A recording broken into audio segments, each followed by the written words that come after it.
Hello and welcome to episode 138 of Naija's Geeking Out.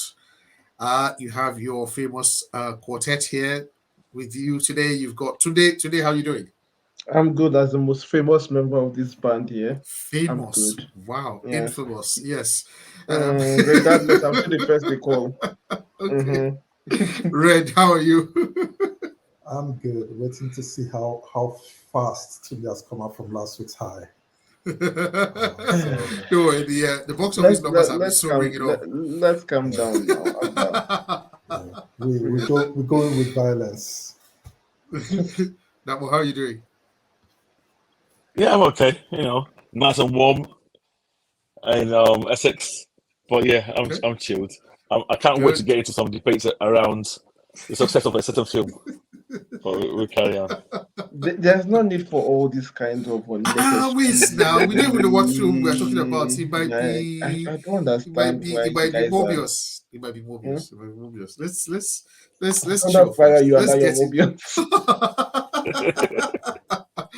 Well, guys, in case you haven't realized, yes, it's us again, Naija's Geeking Out, the comic book podcast that we discuss everything comic book related with the Naija twist.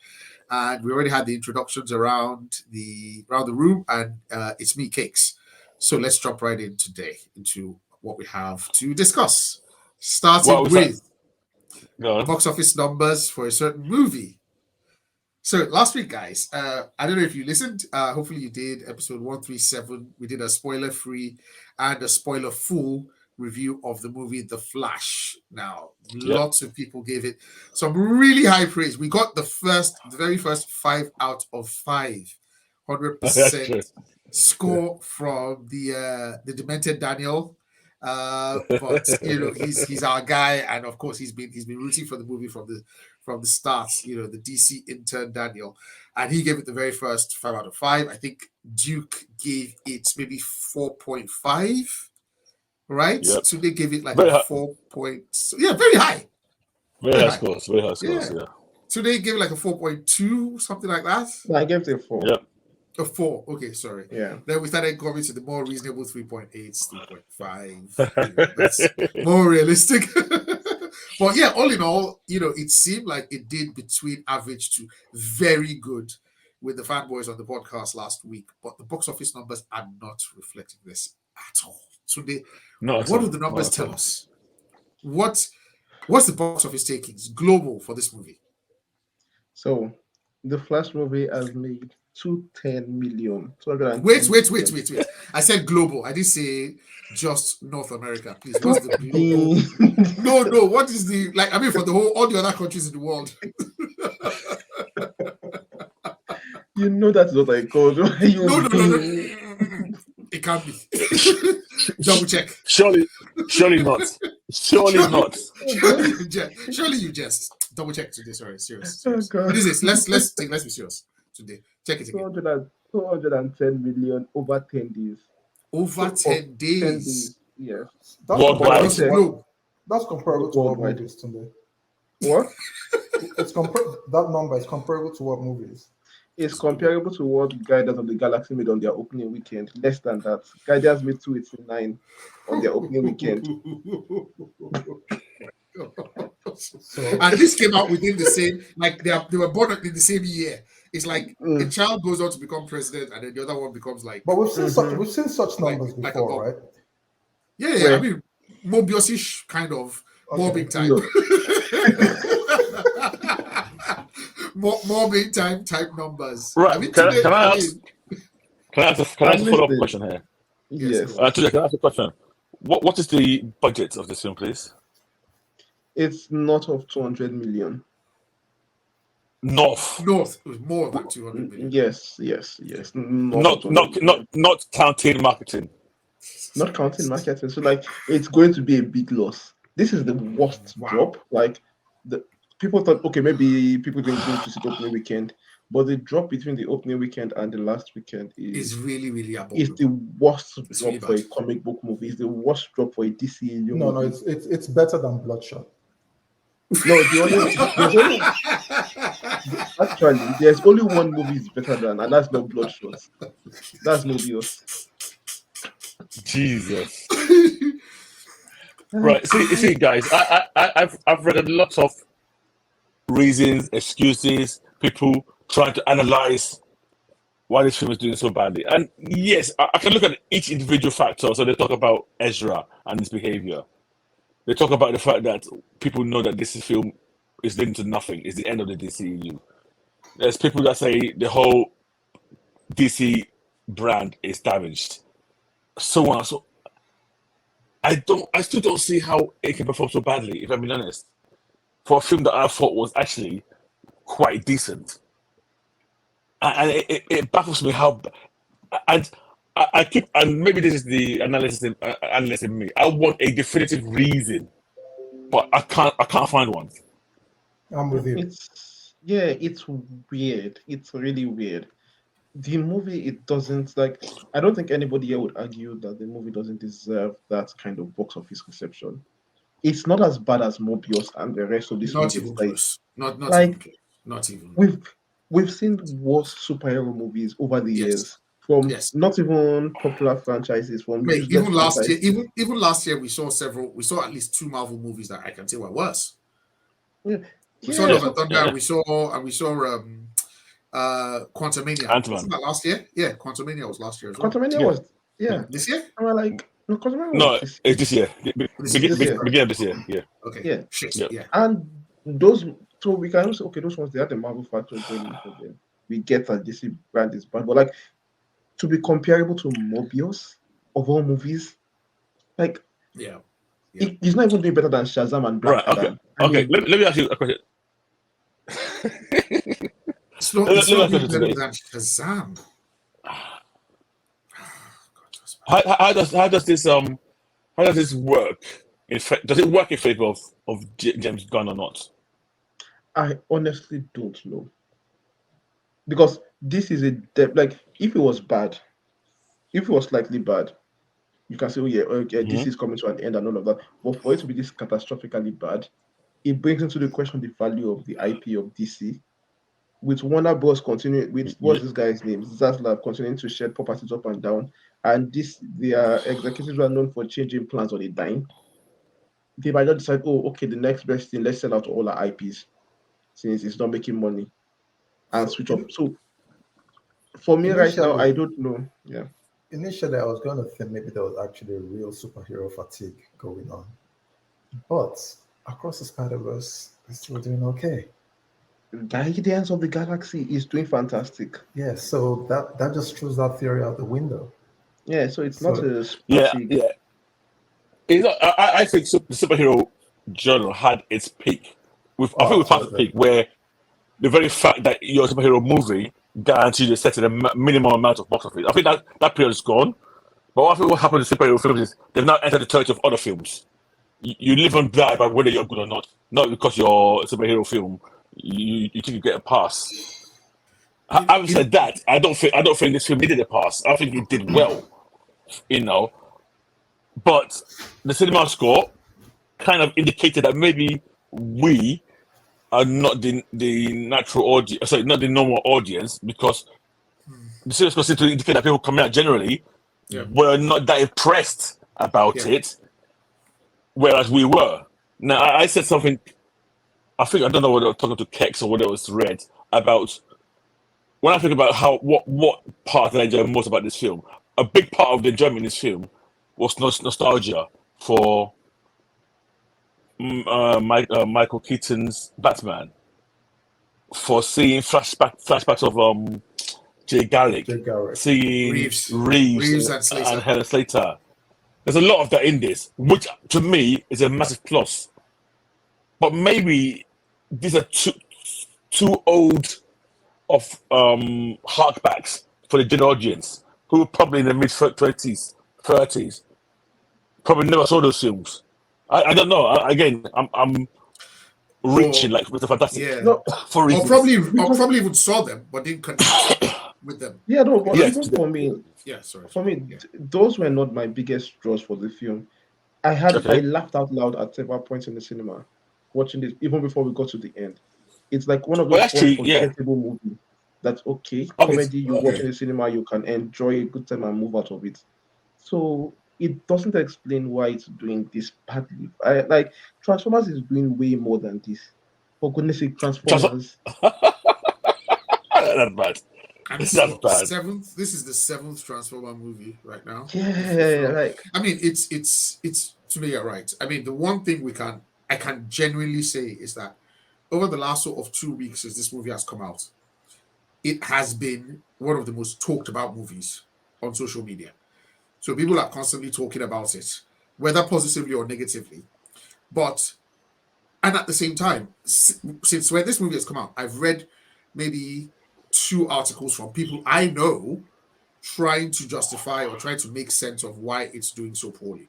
So I think it's going to be talked about even longer than its box office run. People are going to be dissecting it to try to understand what. I mean, somebody shared, I think, 15 reasons. I think it was you that one. 15 reasons why Yeah. this isn't doing well. You know, little bits and bobs and then big ones and small ones. But I swear that people are going to be writing about this film for a long time, trying for a to very understand long time. Yeah. what went wrong. It's a lot of And, money. and for me, It's a decent enough film, yeah, but it's too big of a loss. and for me, and today this is not a shade. It might sound like a shade. It's to me is an example of how the whole DCEU panned out overall. Yeah, It's yeah, a mess. Yeah. yeah. It's It, the way it, it fizzles out. Like it's for me, it's Yeah, like that was saying, it's like it's the best, it's the ending for the DCU. yeah, It's like yeah, this yeah. is the conclusion of what an era of the yeah, DCU has been so far. yeah, yeah. It fizzles out. S- So what question, guys? What does this mean for Aquaman? Oh, Oh, that's gonna be Aquaman is going to be is going to bomb so badly. I Even mean, I worse don't than want to bet Flash. the house on. It maybe not worse than Flash, because it depends on what else is out around it's that coming period. on It's December. Christmas. It's December, Hey, wait so till there's going to December. be. Isn't Avatar coming out this period as well? No, Avatar can't come out this year. Avatar wants to shut it down. Is Avatar coming out this year? Is it? I'm not sure. Guys, I don't have any money again now. I've mortgaged my house. I No, don't have any money. I don't have money no. again now. I think Avatar is at least another year away. Give us, Let's check it. please, Uncle James. Let us save money Uh, small now. Okay, Reg, you check, please. So it depends on what else is out. I don't think it will bomb this bad, but Amber Heard alone for me is a death knell on that film. It is going to struggle with the fanboys. And They are she going is to. regarded worse than Ezra Miller, so that factor is Oh, there as yeah, well. she's not yes, liked by yes. guys or girls, so that's a big problem that movie's going to have. Okay. That, No dates oh, since 2024. aha, It's okay, since so next year. 2024. So next year, okay. Okay. Okay. Whew. So that was your question about whether how does this reflect on Gunn, or what's Gunn thinking? Yeah, I yeah, want yeah, to yeah. James Gunn here. I want to look at it like a manager who comes into a team that is full of expensive players. It doesn't matter to you. It doesn't matter that they bought Modric at 80 million or Fernandez at 85 million. Those are not my players. I don't necessarily have to Yeah, use them. yeah, So if I sell them, even at a loss, it doesn't reflect on me because I don't, it's not mine. So for James Gunn, I think at this point, and there was an interview that I saw of his on Variety, which it got me really excited. And I'll try to share that link where he's talking about what's going on in superhero movies and why they've kind of plateaued in terms of storytelling. yeah, Anyway, and he's like, the stories have become very middle of the road. They're not branching into different jobs. You know, they're not really going too yeah. much into Western. There's this middle of the road summer blockbuster thing that comic book movies are doing. And he wants to change that. And he wants to also reduce the number of comic book movies that are coming out of DC. I'm like, okay, That this makes sense guy, to me. yeah, he understands that there's a glut, there's a surplus in the market. I need to be more sensible. We need to be, if we are releasing something, we have to be telling a story. Yeah, Not that, Okay. yeah, you know what? Let's just release Creature Commandos. No. What are we saying with this? What's the theme, for lack of a better word, of this movie? Yeah, I think this bodes well. For DC, it bodes well. It's Um, not, see, James what Gunn we're is watching saying now, yeah. James Sorry, Gunn is go on. saying all the right things, and Yeah. honestly, he is saying all the things that appeal to me as a fan. Like, okay, these are the things I really want to see. This is the best strategy going forward. But ultimately, it's not the one going to be making these decisions. Over the Uh, past 5 years, over the yeah, past 10 years, we've had like 5 or 6 management changes. Yeah. and people just waking up to change their minds anyhow about plans. Yeah. So my main issue, like I mentioned earlier, for this box office is not about James Gunn. It's about what Zaslav and co are thinking. That is this DC brand unresolved, unsalvageable with this movie? I think because I think they are more what's that word? They're more savvy now, right? They are more clear on market expectations. Don't give the fans rubbish and expect them to be happy. Right? So trust the process. These guys that are telling you that this is what we're going to do, this is how we're going to do, trust the process.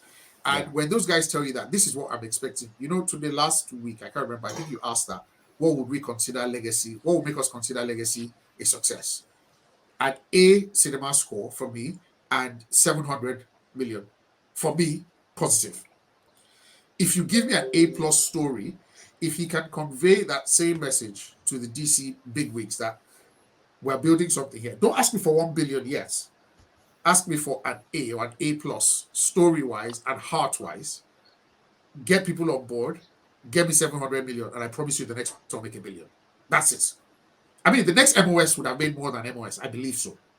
MOS 2, if they got that, would have released more than, would have made more. But because of that gra, put Batman now.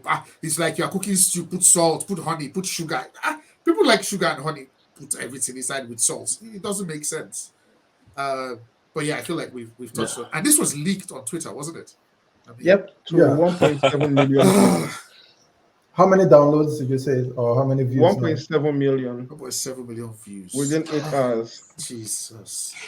It's that's everybody who might have paid an extra $10 each. Gone. Let him just put it on Max and just forget about it. Just put it on the cinemas and put it on. At this point. Sure. Yeah, at this point. Might as well. Okay. Moving from DC numbers, let's see what Sony numbers today. I said Sony, not Marvel. I don't want to fight. What Sony numbers? No, let him try it. We'll just call flash for him. We don't say 1.7 million.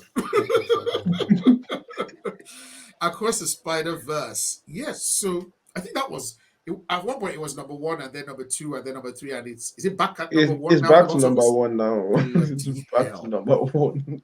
How much has this movie made in this 560 million globally now. 560 in how many weeks? What, I think weeks, it's something. It's up to his 4th week now. 4 weeks. It was a week before Flash. Wow. Yeah. Okay. 560. Are we thinking this is gonna make 750? There is no competition in the future. Apart from Indiana Jones coming out, I don't really see anything. And that's not a competition, I beg. No, it's not. It really isn't. No, just So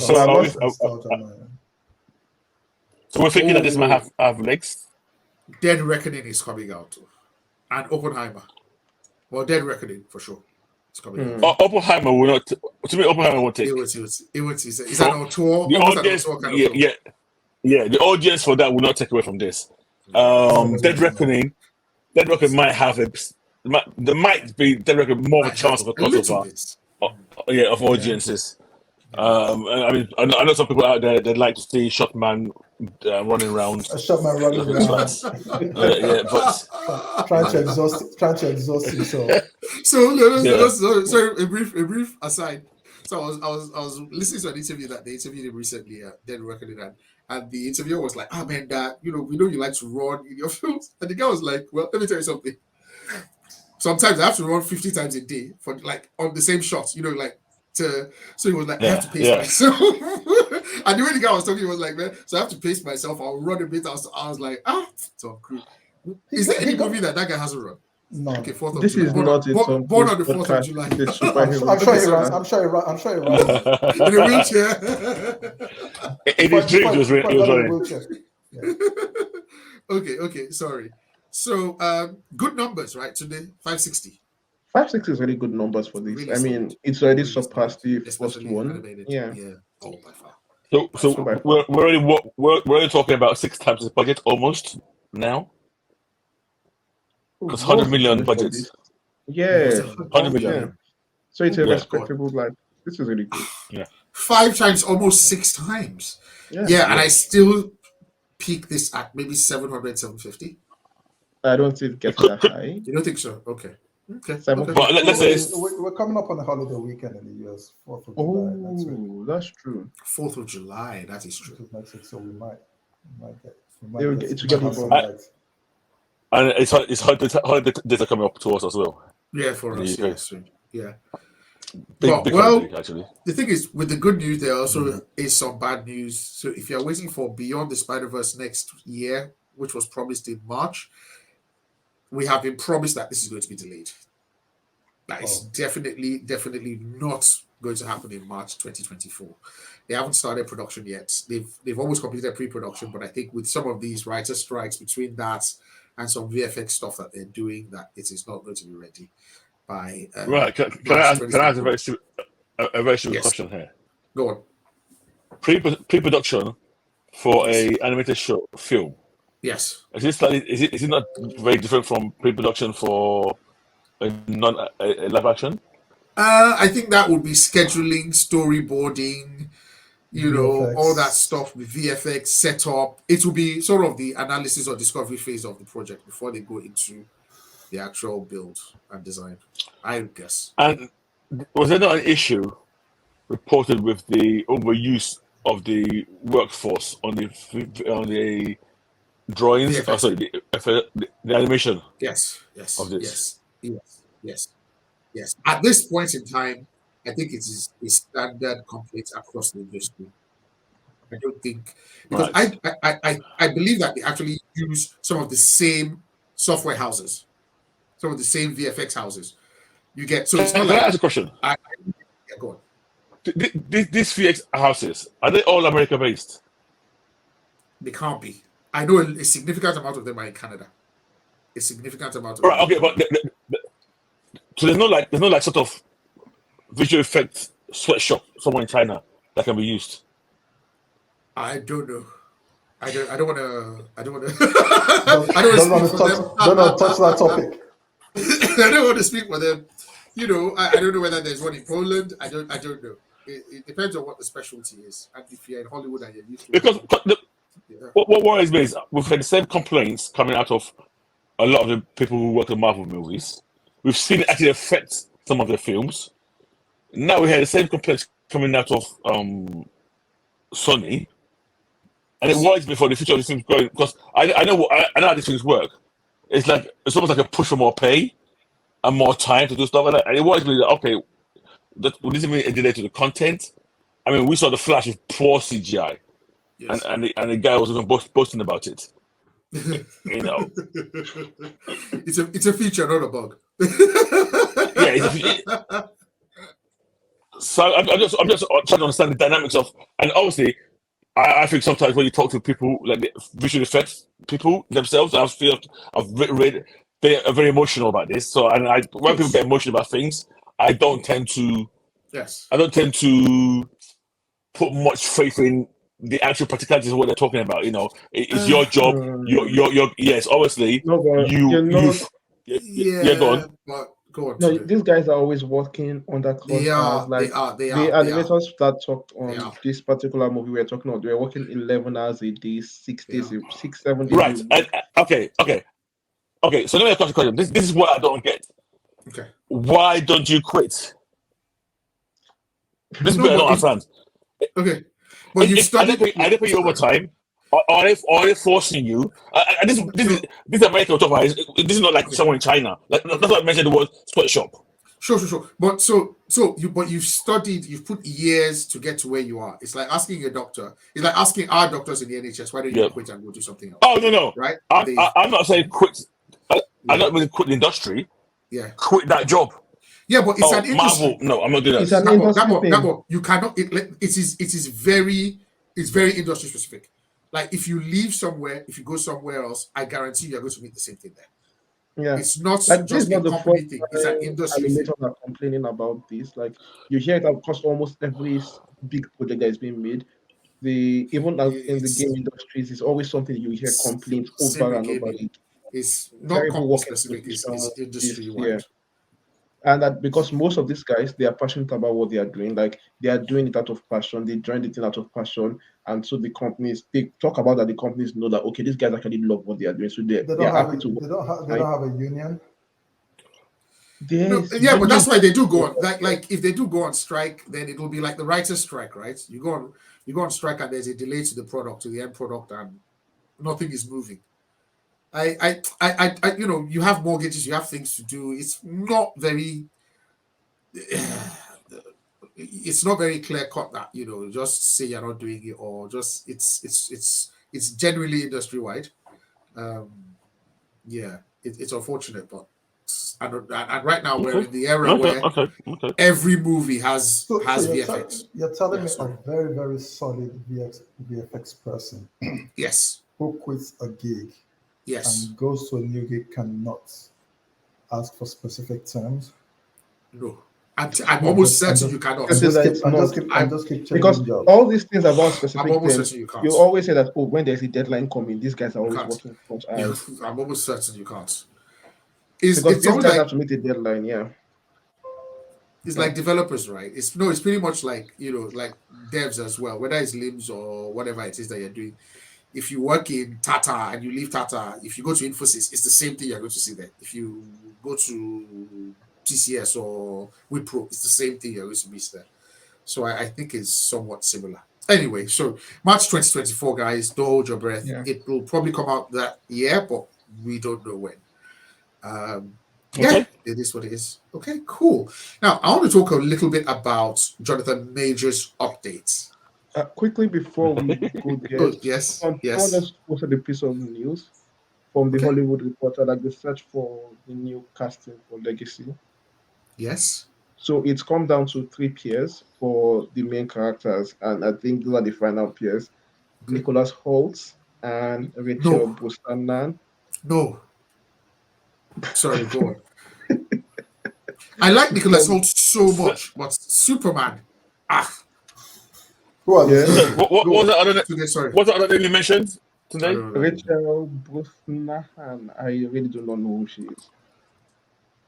Okay. Yeah. Yeah. Then Tom Brittany Okay, yeah. and Phoebe Divino. I'm butchering these names. And the third one, Okay. David Corenswet and Emma Mackey. All right. These names are not ringing any I wish I knew what bells these to other me two at people. all. Is either one of them the guy that was in The Politician on Netflix? Is either one of those Which other one? two guys? I don't know if you ever saw this series on Netflix called The Politician or Hollywoodland or something on Netflix. Okay. So, Oh man, God, I wish I could see what these guys look like. There's a dude there that looks exactly like Superman. Today, can you share the link in here and then we'll take a look after? It's on the group chat. It's on the group chat, yeah. Is it? Okay. But so we're saying now that it is going to be one of these three guys, one of these three pairs. Yeah. Yeah, exactly. So is it like it's weird? Is this like a group thing? Like it's a weird kind of format. Like I see what. I see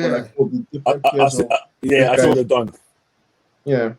So they're testing two of them together, I think, for chemistry and all of that. Yeah. Right. The last pair, I don't like at all. You don't like the David Corenswet and Emma Mackey? God. You know what? Yeah. To me, even looking at Tom Brittany. Yeah, you know what? I don't. Okay. Because I like Emma Mackey. I don't know why you don't like her. Who's Emma Mackey? She acts. Nicholas Holt? What? No. Emma Mackey and Tom and David Corenswet. I like. So can I circle back to Kex? So Kex, I was totally in agreement with you about this. A big no to Nicholas Holt. Big no. Now I'm looking at images now of him and this lady, and look at him now. Actually, if he bulks up, I can actually see it for Nicholas Holt. This particular picture I'm looking at, suddenly I can see it. Okay. All he needs is a bit more bulk. So, and I like the lady he's paired with best, Rachel Brosnahan. Yeah. I mean, I've never liked. I generally don't like Lucy Lanes, but she seems okay. Yeah, same. I'm not a big fan. I've never really been a big fan of that. I also feel Nicholas Holt has a very thin. He doesn't have a square jaw. He has a very thin face. especially around the mouth area. I just keep thinking about him about a boy, and Yeah, he's a really good actor, so he can maybe bulk up and bring it. yeah, Let's see. Okay. yeah. And then the shortlist for Lex Luthor is Alexander and Bill Skarsgård. Oh, Okay. they want to go for Yeah. fine Lex Luthor? Huh? I don't know. Mhm. Gonna shave. Skarsgård's gonna shave his head. I don't know. I don't know. You don't want them. I don't know. I don't know. I don't mind. I Okay. don't know. I don't know. I can see them putting it I first. mean, I don't know. I mean, I've seen a new version of Lex that I would never have guessed that I would like before, which I liked in But Superman and Lewis. agreed that, but aesthetically, it looks like what you would expect Lex to look like, right? So No, he the doesn't. bald head. No, he's bald, right? And he has a beard, and he's big. Yeah, he's shaped. I don't Yes, know. that's not how For me, that's not how I look at my looks. Yeah, go on. Yeah, carry on. I'm listening. so no, I've always just So thought the, of yeah, one go thing on. that I put in my mind when I see Lex Luthor is gravitas. He has to be someone Yep. who, when he controls a room, when he goes into a room, he's not going to be fidgety or neurotic like Jesse Eisenberg. Yeah, He's someone who yeah. he commands respect when he talks, preferably with a deep voice. That's why John Cryer never actually worked for me as Superman on the CW. But this guy, the one on Superman and Lewis, I mean, from the clips I've seen, the guy looks really good. He's the dude from Walking Dead, isn't he? He's from Walking Dead. So Oh, yeah, that's, that's correct. Yeah, yes. and I don't know if Bill or Alex Skarsgård can give me that. They look like young fine boys, but Mhm. okay. I don't know. Red, what do you Right, think? sorry. Something just occurred to me. Yeah. True Blood is which one of those two? Alex, right? It is, right? That is Alex. That is Alex. That is Alex. Bill is Yes. Pennywise. Right. Correct. Now, You're right. that character in True Blood, Yes. I can definitely see it. He had the presence in that particular Okay. role. Okay. He's also Tarzan. He was the one that was also Tarzan. Yeah. I remember Tarzan. Yeah. Okay. We'll watch this space. I mean, Yeah. casting is half developing. Cool. Yeah. casting is half of the job Okay. on this Yeah. thing. And Yep. pretty much like like Fantastic Four. What we keep talking about the casting of Fantastic Four, and Fantastic Four, as much as it's about the cast, it's almost 50% about the director as well. You have to get the director right. If you get the director Yep, right, that's half correct. your work. And I've been thinking about this, and I think Brad Bird should do this job because he's the one that gave us Incredibles and Mission Impossible And Iron Giant. and Iron Giant. So he has, and even that Tomorrowland that he did with George Clooney. So he has that balance between whimsy and family, but action as well. So I really think this would be a good vehicle for him. But just something that occurred to me a while back. Yeah. I like Brad Bird. Well, I don't like Tomorrowland, and I really like that film. I don't like Incredibles. Iron 2. Giant. No, Incredibles. I don't love Incredibles 2. I don't love it at all. And I want But I love the first one. I want Fantastic Four to be big, Yes. operatic exploration. This thing. Yes. He's sure they can handle the family drama down, but Yes. the exploring aspect, the sci-fi aspect, I really did not like Tomorrowland for that. At all. Really? I like that film. I don't know why that film got panned. What movie? Tomorrowland with George Clooney. Tomorrowland. Yeah. That film got really punched. Okay. He deserved it. But moving on. Nobody likes it. It feels like I'm the only person that actually likes that film. So I wouldn't even argue because I'm like, okay, yeah, it's a bad film. You're the only one that likes Teen Titans. I think it's not ready. They're not teenagers. They're adult Titans. Titans. Because I know when you go and look for it, you have to get it right. You have to do it. I'm not looking for it. Okay. Jonathan Majors updates. Yes. Tell us what's going on. Or today, tell us what's going on with No, this guy. Dapo. He's so excited to talk about Well, it. Some updates have come out. Yeah, well, basically, he's gone for his court appearance. Yes. It seems a court appearance he was very eager to attend, and that he couldn't actually wait to attend. And part of his appearance, they basically dropped a load of evidence that they've gathered. about this whole incident. Okay. And for me, as a layman looking from outside in, the evidence seems overwhelming in the nature of it's all pointing in one direction. Now, obviously, the evidence has been dropped by his team, so that's what you expect. But there's a lot of video evidence. There's a lot of evidence that it is not just coming from his friends or his own personal witnesses. There's video evidence. There's video evidence from the body camera of the police itself. Wow. So just to give you a quick summary of what happened is, Yes, the please. claim was that there was a fight. There was a fight in a cab, and in that cab, the lady got hurt. Her finger got broken. I think her finger was broken. Her ear was Ouch. lacerated. Ouch. So that's the accusation. What his evidence is showing, and I'm very careful about the terms I use here, is that one, there was an argument in the cab. One, but he did not do any physical. There was no physical altercation. He tried to get away. She was physically trying to restrain him, and there's no evidence of she physically pulled him with such force to pull him back. The big man like John Major put him back into the cab and ripped his jacket. And That's something about, that's and all something on about, that's video and evidence. something about the cab driver Yeah. willing to testify to that. Yeah, oh yeah. No, the cab driver is definitely going to testify on his To side what of the you story. said. Yeah. But to me, things like that don't really carry that much weight because you could have paid him off. So I don't really worry about that. I'm more interested in video evidence.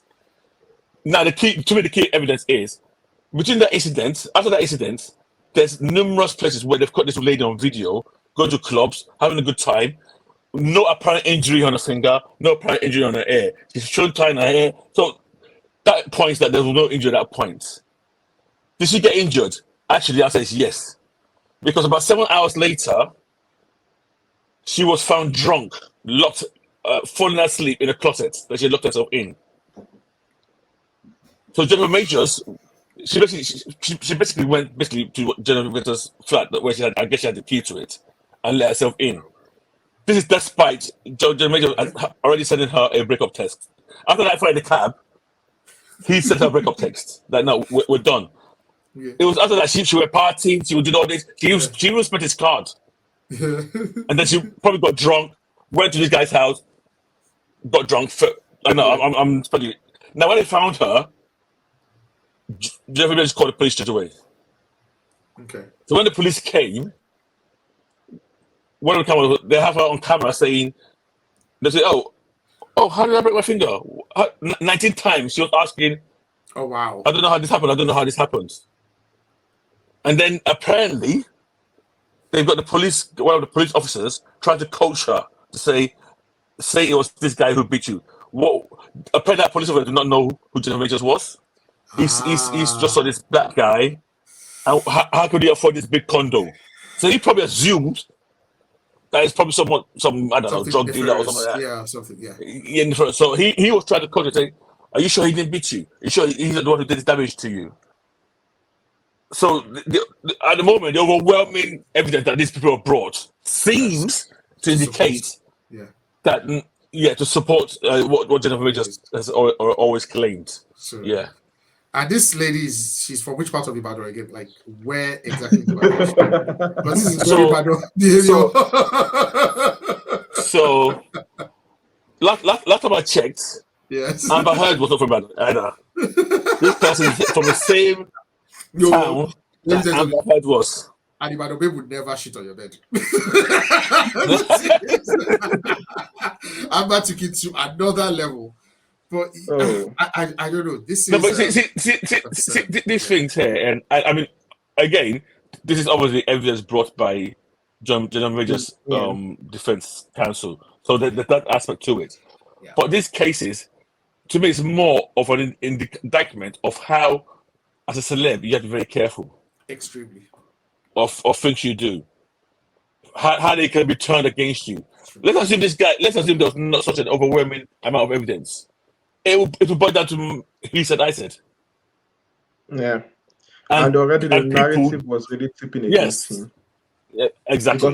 Because when it started out, people already dropping reports on Black Twitter that these are the guys used to behave.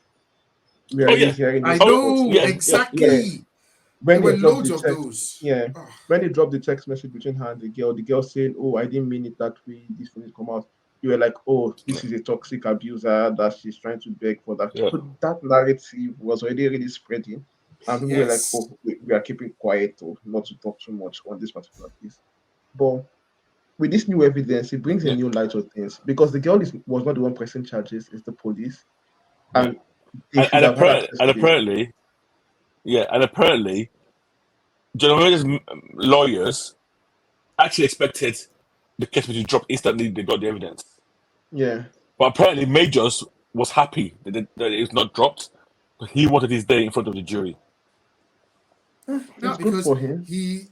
because both from a professional and public Yeah, point of view, yeah, he had to make it clear that it's not like the case was dropped, and then people will say, Out "Oh, of you hush Yeah, and settled then money. playing behind one out of out. Yeah. court."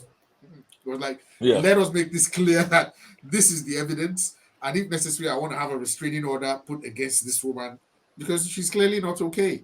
But Um, all those but people that dropped him, Uncle, all those useless agencies that went to go and drop him. US Army. I never. um, So okay. So I mean, we have an American in on our podcast there. Yeah. I never really understand how this works in terms of contract agreements. Can he sue them? I never really understand this. It's So council so culture. so in England, as far as I know, let's take the footballers because in here it happens a lot with footballers. They get accused. What the club will do most times is suspend them. Most of them with pay. They won't just sack you.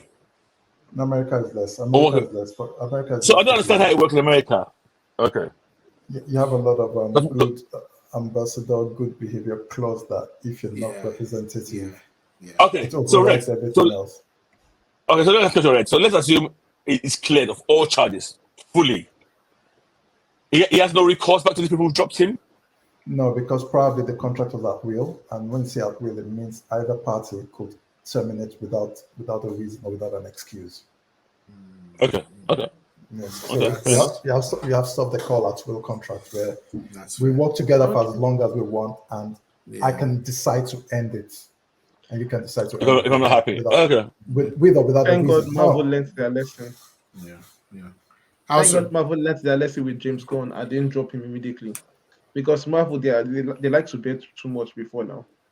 yeah, but When- you know why this would have been more difficult? Because they planned a whole phase around this guy. that's what I'm saying now. That Okay, go Marvel on. could have come. I can see a scenario where Nah. Marvel would have come out and say, no, we are going to adjust our phase. It's If they had easier to- if they had a phase, no, an actor is different from a director. An actor is Exactly, your it's easier. face, and you're like, okay, if I'm sorry, it's like before Age of Ultron came out now, and you hear and they said that Chris Hemsworth was caught in the bathroom with a 14-year-old boy. They will replace him instantly. To Marvel, be glad. not Marvel, they'll- not Marvel. they'll Disney. replace him. They'll replace him. Disney. The ones that replaced this guy now, what's his name? Yeah, but War what I'm Machine. saying is it's harder. It's easier to do. It's easier for a With a director than an actor. Yeah, it's easier for a Yeah, director. No, it's not for a director and absolutely. actor. But I'm saying that if this case had been stuck against Jonathan Majors, are you telling me Marvel would have continued this case with him? Of course, Or absolutely no. not. No, but Absolutely no, not. no. They were no, not but all acting. these things that If- you're if- just finding out, the house probably already knew. Exactly. Yeah, Like, that's what I'm already feeling. Exactly. Sent high Exactly. powered people to him like, look, Exactly. is there anything we need to know? That we need to know. Yeah, Exactly. yeah. And they'll be like, no, I'm good. Yeah. Guys, is it good? Even you as a don't want professional. surprises. Yeah, we don't Yeah. want surprises. Is there anything we need to know? Yeah. Because Even you as a professional, the first thing is you call where you're making money and you say, hey guys, I'm coming in tomorrow with the evidence to show you blah Yeah, blah like- blah with my lawyers. And they'll be like, okay. Guys, just hang on. Don't take a decision Yeah. until we talk. And then Yeah. they'll be like, okay. He just And- won't and come this- up to get, he won't act. And And I'm always- counsel in and the pe- house. Go ahead. People always say I'm very passionate about these kind of cases because, and Brett knows Yeah. this from personal experience. I've seen this happen in real life. Yeah. In real life, and I see how it works. And I remember, I never forget a police officer who said to me, he goes to me, I see this every weekend. That the women, I said, the women know, they know for a fact that by the time it comes to court, you'll be healed up. All they will see in court is a small girl, a 6 foot plus guy. Surely he was the one battling her. He said, this is a copper. He said, he always tells all the guys that don't even bother. Because it Because doesn't by the time you get mentally, there, it's not it like, doesn't mentally compute. Like, yeah, how can this yeah. small girl be He said, beating up this guy? it's different from if you went from instantly from the assault to the court and they could see you or scratched up or torn up. Yeah, And he said, but it's not going to be like that. He said, she's going to be in court and you're going to be healed up. He said, he sees it all the time. He said every weekend he sees it. That's all he said. Every weekend. That is messed up. Well, I think they're going to court. They're going to trial in August. So Yeah. I guess by then we'll find out a lot more when this happens. It'll be short. It'll be yeah, it'll be short. It'll be short. no. What I was going to say, it's going to be a public. It's going to be public. It's going to be a public showing, man. It'll be like Amber versus Johnny part 2. Yeah. Okay. Okay. Cool. Right. So, do we want to go comic books or TV first, guys? Let's do TV first. Okay. That's do the TV first. TV. You can see that this today has a lot of vinegar and vim. No, because you guys need to explain a lot of things to me about what we're talking about here.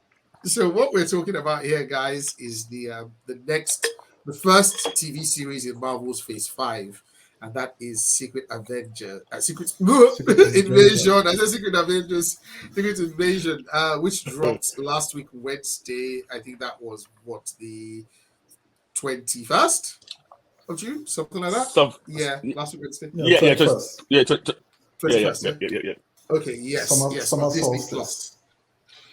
Plus. Summer solstice. That is true. Yes, on Disney Plus. And this is the one that we've been waiting for. It's the spy espionage thriller with minimum capes, no real superheroics going on. It's just the spy side of the MCU, right? So, and this starts off with Nick Cage. What is going on with me today, guys? I said Nick Cage. About to talk about Nick Fury. Nick Fury, yes. Nick Fury coming back to Earth from the space station, same in orbit. So he's gotten word of a Skrull invasion, and so we just take it from there. I think it was maybe 40-45 minutes. Red, did you watch this? That's right. Yep. I've seen it. Yeah. Okay. Today you saw this, yeah? Yes, I watched it. Okay, so we all saw this, and it reintroduces us to our favorite guys. Nick Fury, Maria Hill, Talos, and even Agent Ross, right? Yes. Agent Ross. We saw Rhodey. We saw Rhodey as well. Yes. That's correct. Yeah. So what was she? We saw Rhodey. And then it introduces some new characters as well. It introduces Gravik, who's a Skrull. It introduces Olivia Colman's character. She's the head of the MI6. the MI6. The Is it MI6 or like a shield? No, MI6. MI6. No, she's not MI6, but she's the Russian office, right? She's not general. She's not the overall MI6. Okay. Russian desk. Okay. Yeah. So Olivia Colman has been introduced to us. We meet what's her name? Emilia Clarke as what's her name, guys? Gaia. Gaia. Yes, right. Yeah. Yes, as Gaia, a Skrull. Who else do we get introduced to? This that we did that's worth noting. Nobody else. Yeah. No, I think those are. I think you got it covered. Yeah, I think you got it covered. The three new players as well as the pre-established ones, and then here we find we move between kind of Moscow and I think we're mostly set in Moscow, right? Correct. Okay. Yep. Yeah, Moscow. Today, what did you think about this one? I know you have some thoughts. So, I have a lot of thoughts. You mentioned spy, espionage, thriller, yes, grounded, mystery kind of show. Yes. That was what I was expecting. What I got was a family drama on a cable TV show with some elements of spy sprinkled on. All these, if you watch all these superhero shows they used to make in those days, or all these chalk TV series, all this intelligence, those kind of TV shows, where it's a comedy drama routine with add some small spy stuff. This is what I got for this particular show, and the disappointment is immense from what I was expecting, because I was looking for something in the vein of Winter Soldier, or even more grounded than Winter Soldier, where there's a lot of intelligence thriller, like some mystery going on. People are investigating, but we have a generic bad guy with a generic plot with daddy issues and it lost to destroy the whole world. And I'm like, no. Okay, so I have a question. Yeah. Sorry, and I get your point. Yeah. So I'm not disagreeing with your point, but I'm trying to rationalize it or contextualize it a little bit. So Gravik is the bad guy that you're talking about here, who is trying to destroy the world, right? Yeah. And now, just to set the background a bit, so Gravik is kind of the leader of the younger Skrulls, right? The new generation of Skrulls. And basically, the last time we saw the Skrulls was in Captain Marvel, where Nick, I was going to say Nick Cage again, for fuck's sake. Nick Fury. Nick and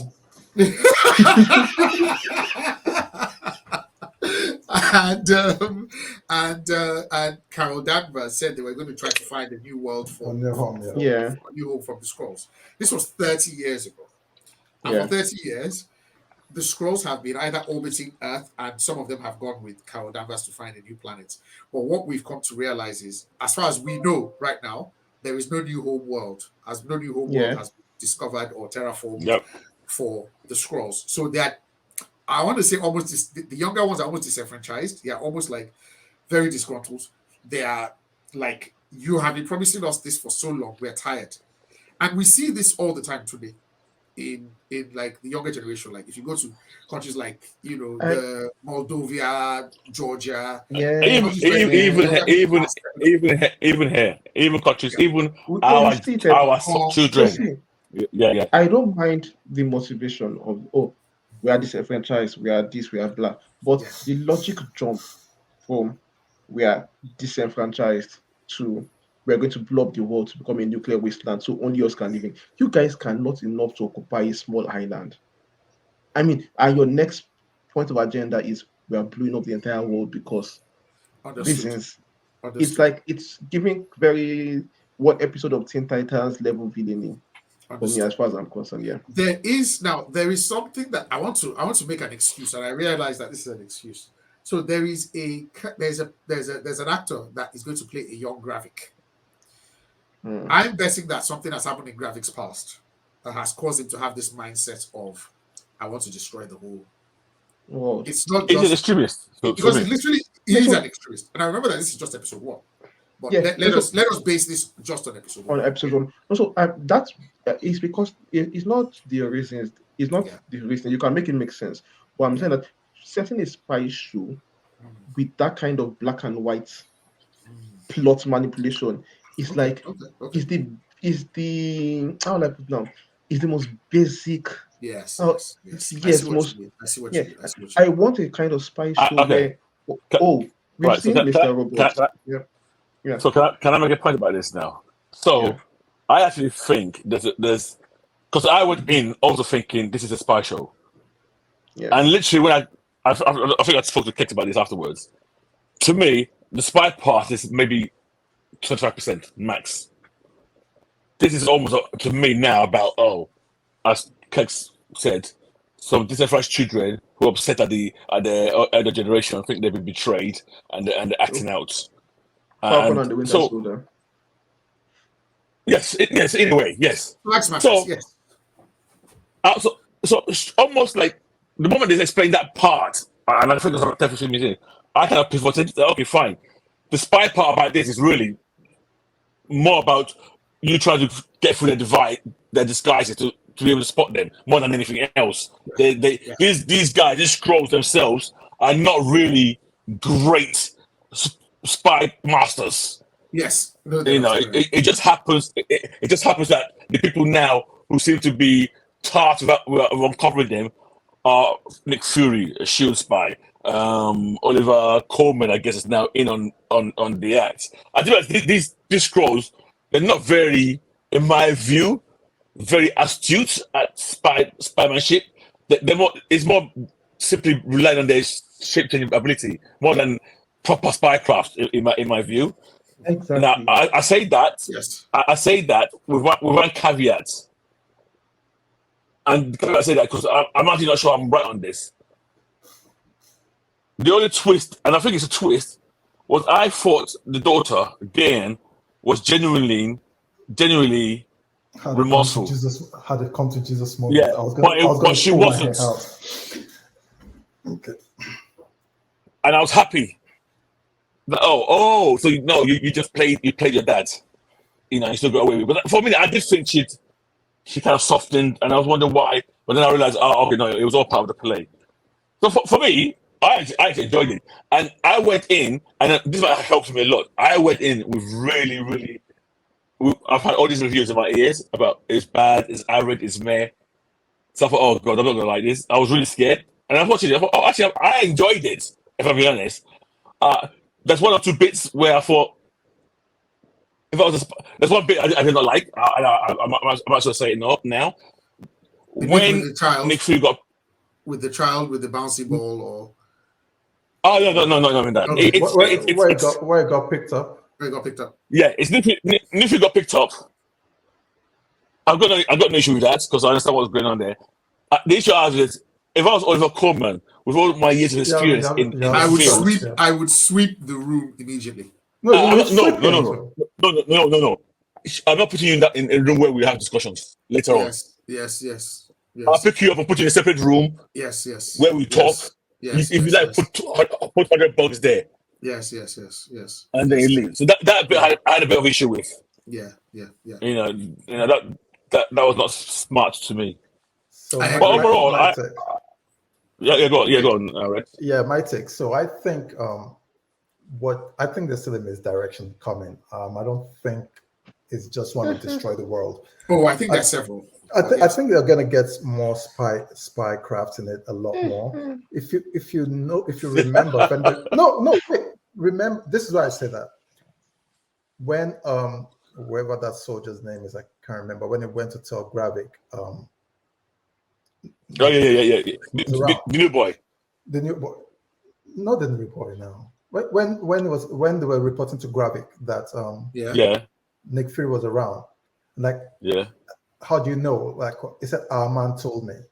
So it looks like there's somebody on this. I'm expecting there to be more highly placed folks actually pulling Gravik's string. I don't think Gravik is the end all and be all. I don't know. I could be wrong. Maybe I don't think Gravik is the big bad. I don't like at this point. I don't care whether Gravik is the big bad or not. I think I need to readjust my expectations like that was adjusted his expectations.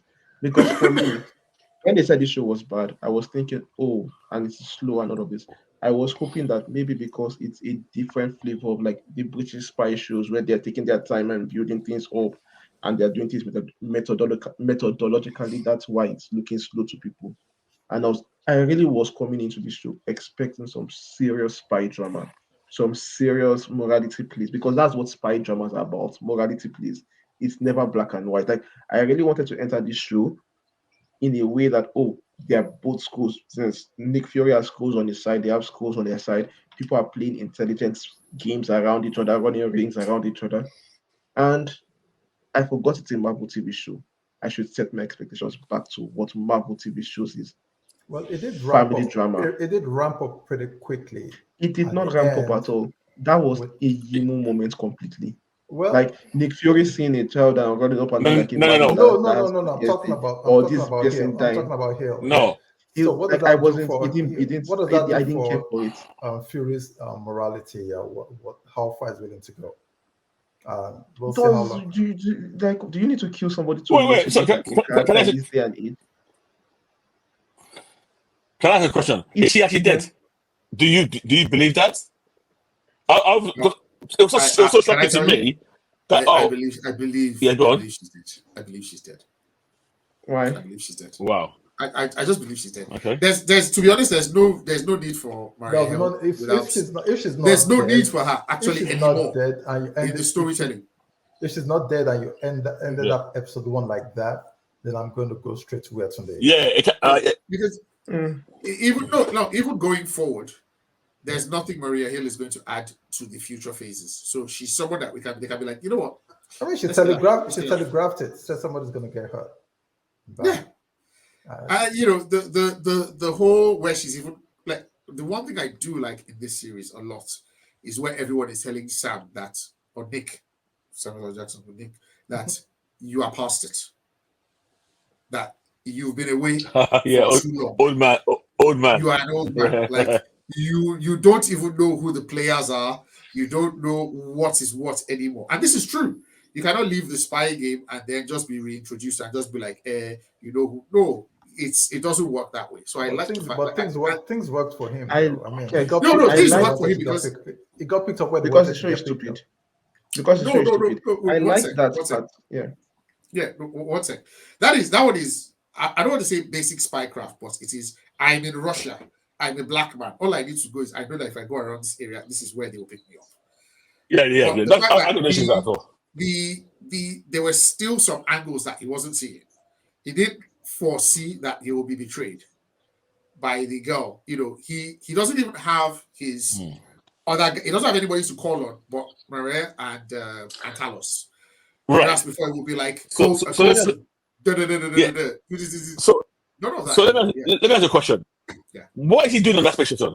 I don't understand. Who is he up there only with scrolls and nobody else? No, he's building a wall defense system, right? That's that Photon and with what's Photon's name now? That girl. Captain Marvel. Rambo. Yes. Rambo. Yeah. Oh, because at the end of WandaVision, they took her. Yes. Yeah, but what? Okay. But sorry, if you say he's building something, then that means he must have some human. He must have some human agency behind him. Yes or no? It can't be doing with scrolls only. No, but the US he has this agency behind him now. What's the name of this new agency that came up after? Which agency? The one in WandaVision. But the US government also knows SWORD, yeah. No, but US government also knows he's there. They just like they're not expecting him to come back because immediately. Oh, that's true. Because that's true. Rhodey was speaking to the president. One that he left. So yeah, that is true. And the president said, fine. Yeah, that's true. So the US government know he's up there. Okay. That's fair enough. Yeah, I think these are some of the things that will go on that one. No, I was gonna say for me, after one episode, and I'm very clear, it's only one episode I've seen so far. I'm still on board and I'm enjoying it. I've seen the reviews, so I'm thinking maybe 2 is going to drop off. Now, if people do not like it for the same reason 2 didn't like it, and hence what they didn't like is what they saw, it was also part of episode 1. In a way, I'm happy. That means I'll be okay then, because there's no massive drop off in 2. You know, I can still enjoy it. So, and I've seen a few people who were more along. I saw a few people who were also along with what today said in terms of how they feel about it, which gives me hope that okay, if that's where all the other reviews are coming from, I'm fine. And that means I'm going to be okay with the show. I'm going to bet by the end of this show, all of you are going to be on my side. Well, I will not be surprised at all because that is how the I love Talos in this show. Yes. Oh, Talos was the way he played. Yeah. The way it's almost like he had no more fight in him. Yes. You know, it's like, yes. My daughter has gone. Oh, yeah. My daughter is doing bad things. He had this defeated, defeated aura. Yeah, I loved it. I loved it. Yeah, and I like that. Go on. No. You like that? Please, go on. No, I was going to say I also like the fact that there's no superheroes, well, so far at all, and that the only people I guess who got powers, and they don't have powers, that's their natural abilities. It's the scrolls. You know, they can chase him, and they're slightly stronger than humans. So I'm all on board. By the way, I knew. Yeah. As you just said, this thing is spinning me gone because they are not using this thing to the full potential. Imagine a proper show with shapeshifters. Come on. Yeah. I'll tell you 2 things, right? I'll tell you 2 things. 1, we've only seen the first episode. 2, I wonder just how much they can stretch it. I generally feel that you are expecting, like you said, slow horses and scrolls put together. But they are 2 kind of different things. Yeah. Like it's not. It's kind of different. It's this show to me. Watching this show, I swear to you, it felt very much like Counterparts. It felt very much like what? Counterparts. What's that guy's name? What's his name again? Jay Jonah, who played Jay Jonah. Yeah. The show, that is the way it's Jameson. Yeah, that is how it felt to me watching the show very much. And I'm like, I don't know what more you can add, because there was a little bit of action, there was a little bit of family, there was a little bit of thriller, there was a little bit of drama. I thought it was all right. Go on, sorry. Here is what I will be adding to it. I will take away this useless world-ending plot of they want to destroy the world. Focus more on schools invading like political positions and taking over slowly. I am expecting. But you do realize that these schools have infiltrated. No, but they have definitely infiltrated. That is the plot I was looking for. Nick Fury suddenly realizing that these guys are influencing. No, like these guys are influencing top positions for themselves. They are not just they are just influencing, but not to destroy the world or anything. Then trying to figure out who is involved and all of that. A 6-issue episode on a grounded mystery, where he's trying to figure out how far these guys have gone, how far they've infiltrated society. It's a far more focused ministry than saying, "Oh, we are going to blow up the entire world." Like, who cares? Who does that in this day and age? I get you. So that was what I was more about uncovering the hidden soldiers rather than this. Yeah. You don't think we're gonna see that today? I can get you the way we are going to see it. I won't be surprised at this point, because the focus of this show now is on the family drama and all of that. That means the spy stuff, uncovering them, is going to be by the wayside. It's not going to be the main focus. I don't think we're going to get. I think the family drama is in this direction, because, like Dr. said, I thought Gail was already repent. The family drama, I can bet you, is the resolution. The girl having a come to Jesus moment. Well, you know how I feel about that. I really love them not to do that. But does this also mean that we will not see Ross again in this season, in this series? I hope so. That would be. I see him at episode 6. I see him with episode 6. That's what it was. So I see him with episode 5 or 6 or something. What I am expecting, because go on. No, it's by the end of this show. You go. No, I was gonna say, because Ross should, and that's why I knew that guy was. Because Ross is actually fugitive from the US government, anyway. So when I saw him there, I thought, nah. In that scene, I was almost 100% sure already that Ross is a Skrull. Yeah. I'm betting at the end of this series, we will either end up with Talos or Gaia.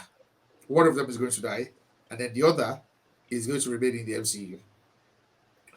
I mean, Mendelssohn is either going to go, and then Emilia Clarke is going to be our resident Skrull liaison, for lack of a better word, in the MCU, working with the Avengers or whatever, on a part-time basis. That's my... The funny thing is, first of all, when I just saw that she was playing, it was a Skrull, I was happy. Because before this series started, I'd heard months back that she was going to be... do you remember when I said that I heard that Emilia Clarke was going to be someone? It was Abigail Brandt, and I was like... So I was glad that it wasn't Brandt. I was like, okay, good. Okay. It's a new character. It's somebody else. It will shock you if she'll change her name to Abigail Brandt at the end of this season. No, she might. And call her hair green. I call her hair green. For anything. So it's not the end of the world. Yeah, go on. There's one mystery I'll put to you guys that I think might play out at the end, and might be a big twist, is who shot the guy in the beginning for us to run away. Who shot that person? Who killed him? Prescott? Oh, the agents. Yeah. Prescott, what was it called? Yes. Yeah. It wasn't. It wasn't Ross. It wasn't Ross. It wasn't Ross. It wasn't Ross. The only other person could have been is Talos, and Talos was outside. Wait, what do you mean it wasn't Ross? Ross was struggling with him and was shot from behind. Are you sure? So I thought he was shot from under. It wasn't shot from through. Yeah, from under and through, wasn't he? Oh, That's what I thought. He was shot from under. Okay. Yeah, I thought he was shot from under. Ross killed him. Yeah. I forget. Yeah. Okay then. Then there's no big mystery going on. The fugitive that turned up at the camp, who is it? Because he's definitely a spy. Yeah, that guy. That guy, I think, is going to come into play later. The way they focus a bit on him, and then no, he has to come to play. I think he might be somebody from Talos' side. from Talos' side, because Talos is definitely should have some spies within Gravik's camp. One thing that I did not like was the scrolls now taking memories from the people. I think that's because, for them to be. I think that's for them to do to last longer and last in that shit longer. Because before I knew. I was expecting something like that because you won't last long. You won't last long, right? Yeah. If you don't have any memories, you won't last long. Yeah. I don't know. I was just like, oh, okay. So now they're adding memories to it as well. Okay, so these guys, you can't even find them. You can't even. Anyway, anything else today that you want to call out? This one. Are we going to the episode or? Yeah. We're definitely going to support the episode. Let me start. Let me set pace. For me, honestly, let's talk about Maria Hill and what happened to her at the end. So at the end of this episode, Maria Hill gets shot and she dies. We are pretty certain that she dies at the end of this episode, or who we think is Maria Hill dies at the end of this episode. Now, I want to do an assessment of Maria Hill's contribution to the MCU in general. So the first time we saw Maria Hill was in Avengers, right? I think it was at the start of Avengers. Mm-hmm. And then, Age of Ultron. And then, where else have we seen her? Post credits in Avengers, Winter Soldier, in Infinity War, Endgame. Infinity War. Okay, Infinity War. Okay, was that when she gets dusted with Nick Fury? She didn't get Nick Fury got dusted. She didn't get dusted. Okay. She didn't get dusted. Yeah. Where? I mean, Maria Hill. For me, what point? My point is Maria Hill has not lived up to her potential in the whole franchise. Yeah, agreed. But she could have done more going forward in the future. So killing her off to me sounds more like the actress had enough. No. But I can agree with you, but I've read an interview of hers where she was talking about spoilers, where they were talking about her death and everything, and she was like, she sounded eternally grateful. And they said, is there any chance that she's coming back? And she said, there are multiverses out there, and there could be something coming up, blah blah blah. So I don't think Kobe Smulders is so busy that she's like, I got shit to do. She doesn't have anything that she's doing. The point I was trying to make was that if they wanted to give her a big role, there's still some storylines that feature her heavily that they could have played into. The whole when she leads Shield, the whole Dark Avengers, all that kind of stuff. That they can't. They could have in the future, or they could before this. In the future, we haven't done Thunderbolts yet. We haven't done. So what was she doing? What was she doing all the while? Oh no! What I'm saying, I'm not saying I'm not saying she's coming back, but I'm saying if you didn't kill her, then what things they could have done with her? The fact that they haven't done those things with her and decided to kill her, it's more to do, I guess, some decisions being made for other reasons. But if you say, "Oh, we can't think of anything to do with her going forward," to me, that's bullshit. Yeah, no, absolutely not. Yeah. She's huge, particularly in like Secret Avengers and stuff. So or what's the in actual Secret Invasion, so she's been massively underused. Is what? She was in agreed. Civil War and Winter Soldier. I just feel that Kobe Smulders has been massively underdone in this. Like, there's so many things that she's actually a badass in the comic. She's like a super badass in the comic book. So I feel a bit disappointed in all in her stint in the MCU. She could have done much more. Okay, so before I give you a rating, there are two things I want to mention quickly. One is the opening credits. There has been a lot of argument about that. Hoopla, yes. Unnecessary argument and exactly. That's over the opening credits. What do you guys think? Can I be honest? Nothing. Yeah. I like that opening credits before anyone was AI. When I was watching it, I was like, this is not bad. I'm telling you, I was like, this is different. I swear to you. But why does it matter? Why does it matter? No. It doesn't matter to me. I'm saying that when I watch this, why? To people, why yeah. People are like AI is taking jobs or something. It did not. I was people like, are anti-AI. I was watching this thing and I was like, oh, this is different. And typically, there haven't been a lot of them that have had opening credits. So I was like, okay, this is different. This is okay. This is okay. This almost looks like something that Jenny Tartovsky would do. And then only for me to hear later in the day, like people like, no, I'm not. I thank God I'm never watching the series, the AI something. I'm like, I don't. People saying it's made. Okay, you might not like it, but I don't understand why this is a problem. Right? You want to have more time for your family. Let AI do this one now. This one doesn't require brain work like that. Yeah. Or does anybody have any dissenting views? Today, did it matter to you that this was AI? Nope, I didn't care. I wanted to confirm if anybody here cared about it, but it seems that we're all in agreement here. I did not like the opening credits. Not the fact that I was made by AI. Yeah. Was, to me, it's neither here or there. In a way, if you're moaning about being overworked, don't moan when AI does some of your work. I don't understand. You can't have both. You can't eat it. You understand? Oh, there's too much work. Oh, AI, don't do any of that work. Okay, which one do you want? You understand? So, but to me, I don't really care about AI. Like, I know they will. They've come from before. No, the thing is, I've seen this. I'm so old. I've been through 3 or 4 of these major shifts in technology. Guys, you've watched there's no secret. I was here. Secretaries disappear. I was. Yes, I was here. I did. Yes, you're right. I was here before internet. I was working before internet was a thing. I was working before mobile phones was a thing. I've seen so many. I've seen the time and time again. You can't fight technology.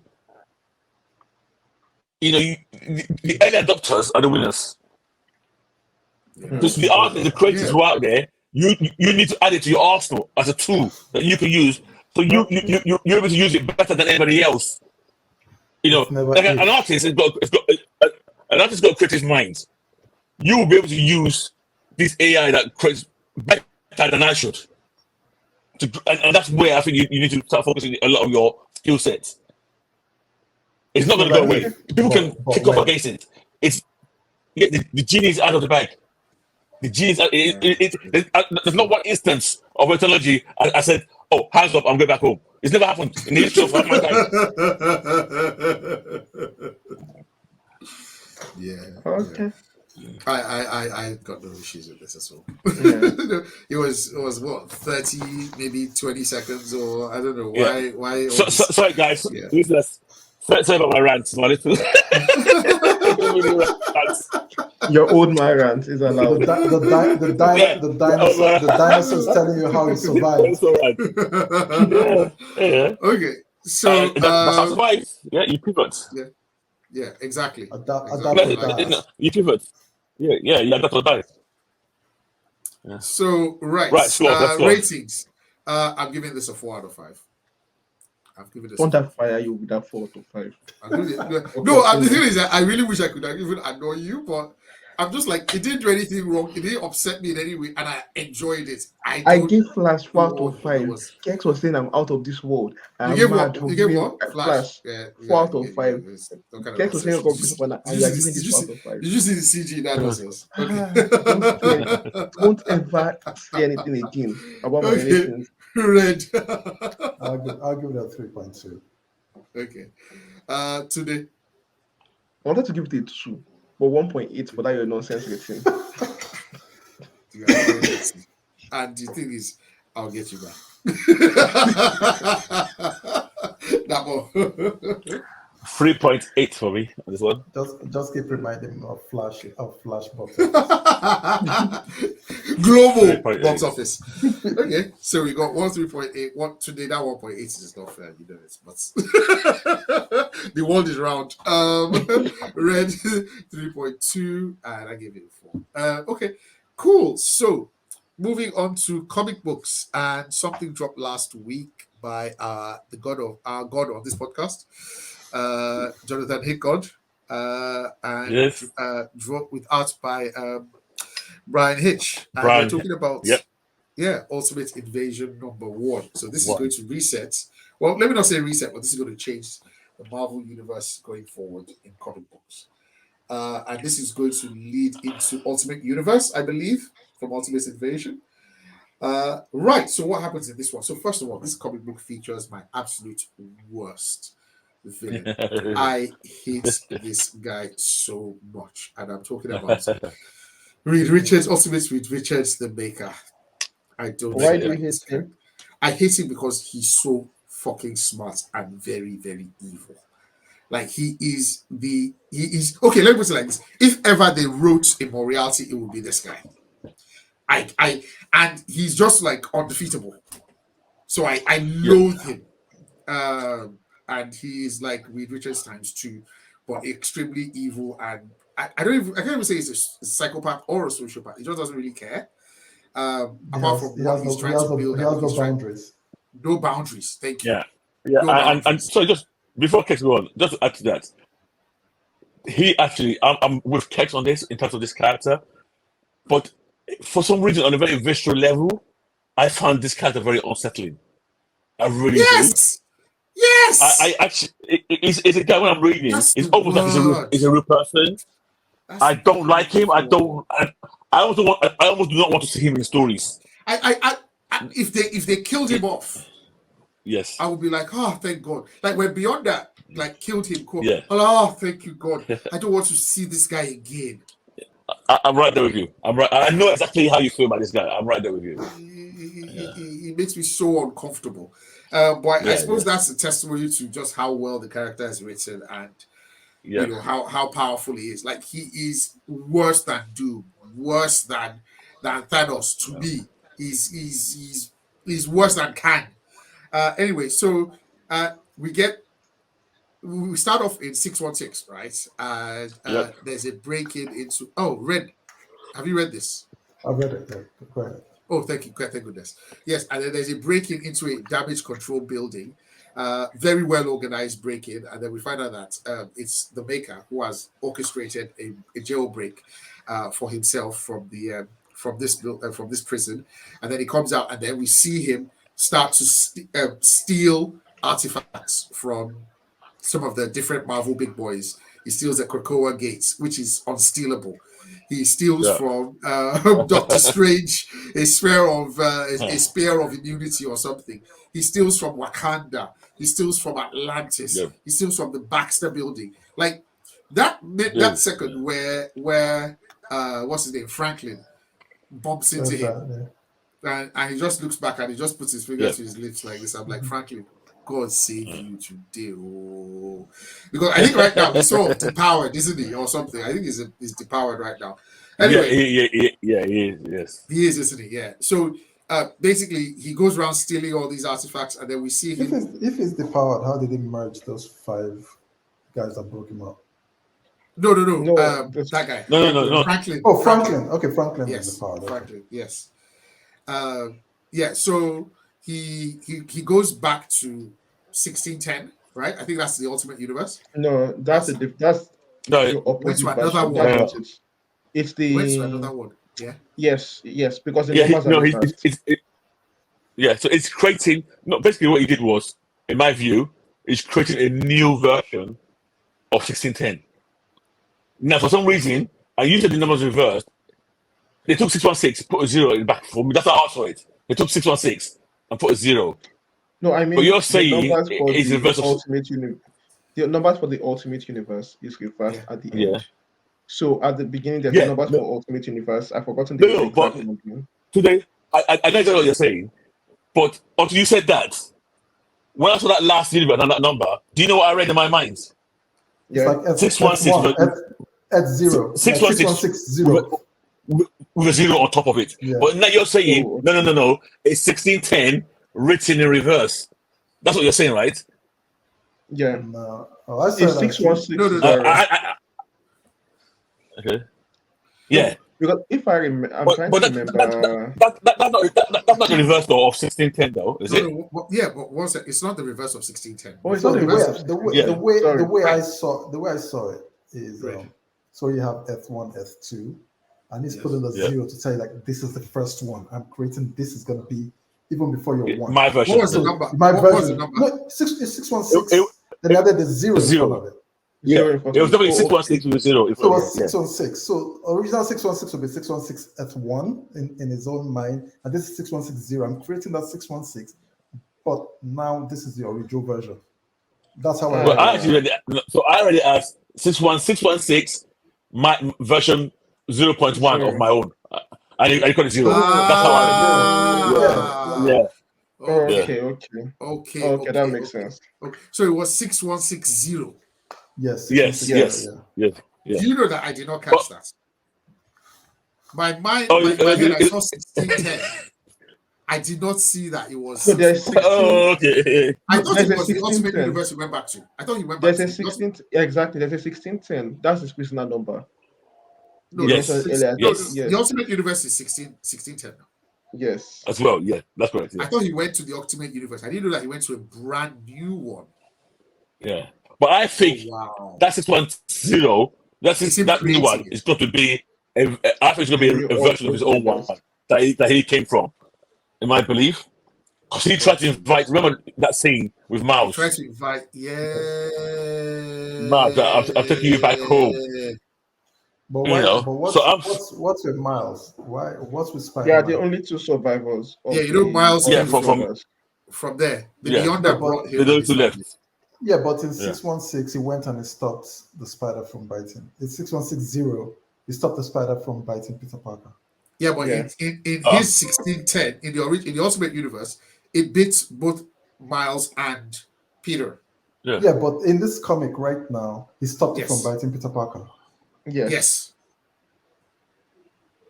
I think he's going to go around No. Wait. Okay. That is the universe, right?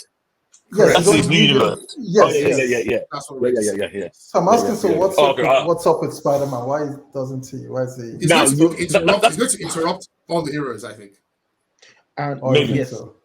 Yeah. I think he's going to interrupt all. I think he's going to stop Captain America. Going to stop Tony. Going to stop all of them. What he might have done is he might have seeded the universe to be exactly like his own, but then he's going to go to certain points without heroes. Tweak that one. Tweak this. Tweak that.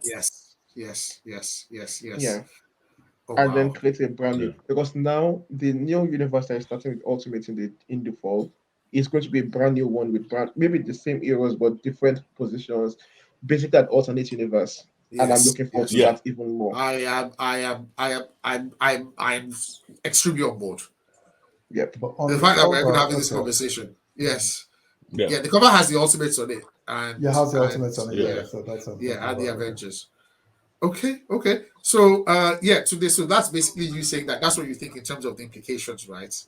Because when we were talking about Ultimate Universe the last time, it was that maybe they're going to revamp the characters, like maybe we'll have a new Ultimate Spider-Man comic book and all of that Ultimate X-Men. But it's like they are going in a completely different direction. I'm not sure if we're going to have completely new heroes for these people to play around with in this new world, or same old faces in different characters and roles. Or either way, I'm fully on board with what the world is going to be like. Yes, 100%. Are we going to have tangential books, or just going to be on straight? Definitely. This is I think they're going to be some new books as well. Yeah, some new characters, comic books as well, coming from this event. I mean, this is just reading the first page already, I was like already on board. I was where the new guy joins the crew to go and break into. Oh yeah, and it's like we're going to get $1 billion.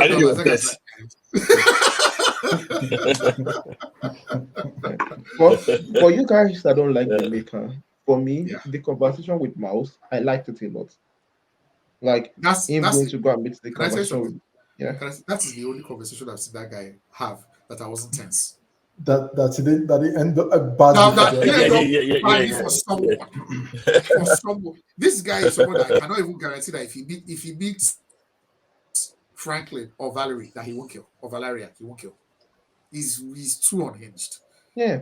But I did like the conversation too. Yeah, it was a really small human moment for him. Like for a character that doesn't have any humanity at all. Him going to Because I thought he was going to kill Miles at first before he started talking. Like the moment they showed him my mouse, I thought he was going to kill Miles. What has Miles done to you again like this? No. To be honest, the moment I said with Miles, I knew it wasn't there to kill him because they have almost zero history together. So I was thinking, why would you go there just to kill Miles? No. Almost zero. What's history? We don't know. In Secret Wars, they met in Secret Wars. But I thought I was going to use this. Okay, you are the. I thought it was going to the key, the matrix to open. Yeah. That is what I thought. I thought it was going to be like, you know what, your DNA has the matrix that we use to key to unlock and just kill the guy like that without even remorse. Like this is a human being as far as it's concerned. It's not. It's just a means to an end. Okay. So that was a sliver of humanity that he extended to Miles, and I like the way Miles was like, "Nah, I'm good," and I was like, "Okay, cool, no worries. Here's my card." Like they gave Hickman X-Men to play with, and look how he did with it. Now they are giving him his own playground. Go and do the Ultimate Universe for yourself. Like he's the story architect behind it. I can't wait to see what that world brings. Like with this kind of freedom he has. It's one of my. I'm really looking forward to that. You're getting Ultimate Krakoa now. He's just going to go and do what he did with X-Men.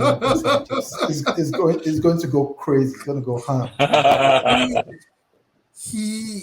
And that's like, think about that. Like the possibilities of all the things that he's stolen. Like, why do you want the Krakoa gates? You know, what did you go and get from Atlantis? You know, all these, So it's to open a doorway, I guess. But let's see what I know. The vibranium was to open a doorway, and I figured that maybe the spear was like it was a spear of immunity to prevent any spells from impacting any magic that. He also strange coming through, but he also spoke about the security, like how it's coding now. It's going to be so hard for them to find him. Oh yeah. He can't. There's nothing. Oh yes, that's right. Yeah. It was like, look, you can. This is going to take you years. Do you have that time? And he just ups and leave. Okay. Anything else that you guys want to add to this one? No, just excited. I don't want to go on. No, I don't want to go on that rant about how DC is sucking heavily right now. So I'm just excited right now. Oh, you guys will give us another Lazarus pit now. That's Batman. That's how you create. This is how you create new worlds. This is how you reset a story. Not every time dig up Lazarus streets, dig up hole, a Lazarus pit. Metal road. Every time dig hole. I don't have strength to argue with people today. Like I don't have your time. I don't have your energy right now. Like metallurgy. Okay, so do you have any rating for this one? Do you want to rating? Let's give it a rating. Oh, I'm 100% on board. 4.5. Okay. Okay, Red. Yeah, this book, Hickman did possibly. This is well, it's Marvel, so it's going to finish it. So let's stay at 4 for now. Let's stay at 4 for now. I'm already seeing on the symbols. I started at it. Yeah. I know. I saw it. Oh yeah.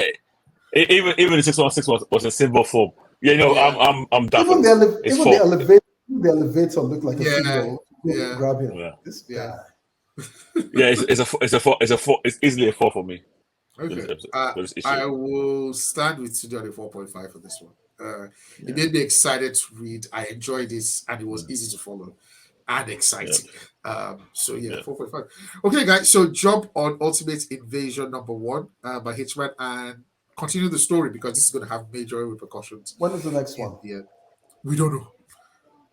Hopefully something drops on Wednesday. But do you know what it is? I was actually looking. It says April. Oh no! I think it's a month later. It's a month in between them. No, this is exactly what I didn't want. It's exactly what I didn't want. But, okay, all right. We'll see. Okay, guys. Right. So that is episode 138 of Naija's Geeking Out. So next week, episode 139, we'll be discussing Secret Invasion 2, which is currently on Disney. Also jump on that, guys. And I will also be doing a rehash of Titans, which came to a series finale. Hey, Red. So you're going to watch and catch up 4 seasons.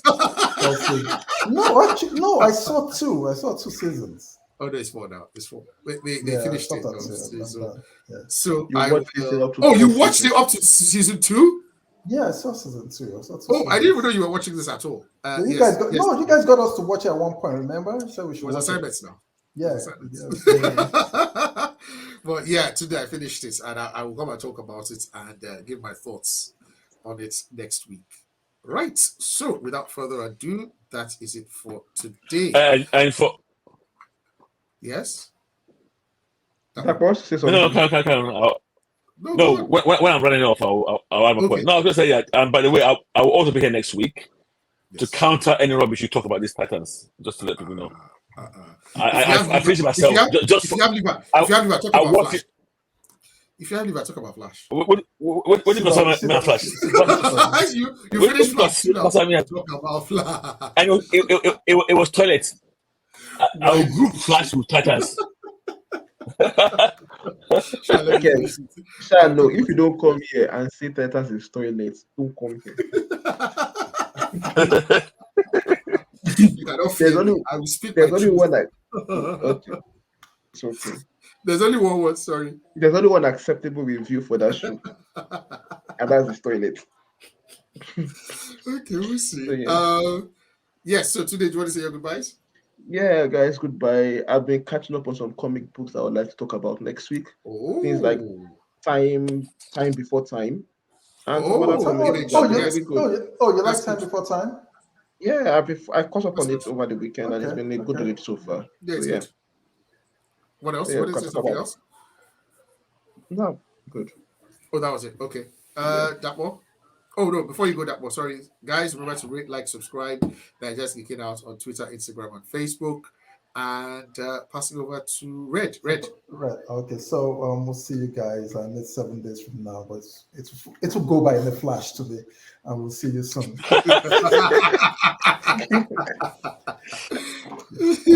That one. And I'm not usually wicked like this to you, but I don't know where you guys are going to You are. Yeah, today you took all your venom out on Secret Invasion, so please don't think we don't know that. But yeah, listeners, thank you for listening again once again. And yes, I see that there's been a slight uptick in our listeners, like a more consistent uptick as well. So thank you guys for that, and we will try and keep on producing these on a weekly basis. Thanks for listening, and I will see you later.